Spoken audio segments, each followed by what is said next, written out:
dito, may nawala ng bahay dito. Dalawang bahay na nawala rito eh. Paano mo gagalaw ka mo sana?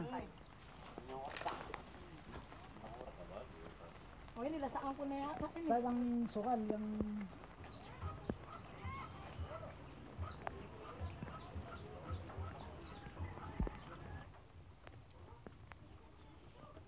Punta ka nga ron, turo mo yung bahay mo, pakunan na ako.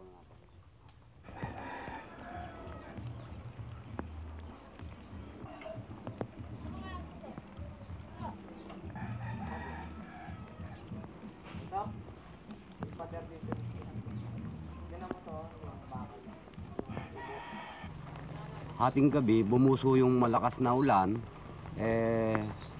Dahil sa sobrang lakas at impact ng tubig, sumobra sa tubig, kaya umapaw ang tubig doon sa ilog at sanhiyo nung dahil sa sobrang taas ng tubig, hindi ko nakayanan ng mga dike natin. Kaya lumabas ang tubig, nagkataon naman sa tapat ng aros bahay, doon na pumutok at ganyan na nangyari dito sa bahay nung kasama natin kabarangay.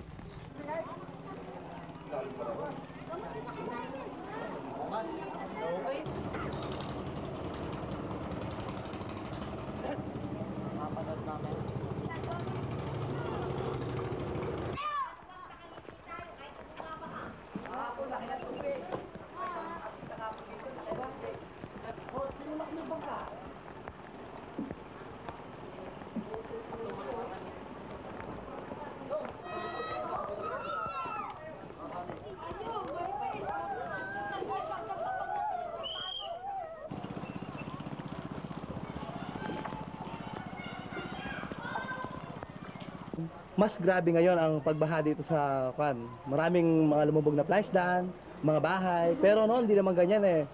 Noon, maliit lang, pero ngayon sobra na. Sobra ang paglaki ng baha ngayon. Bakit sila nga?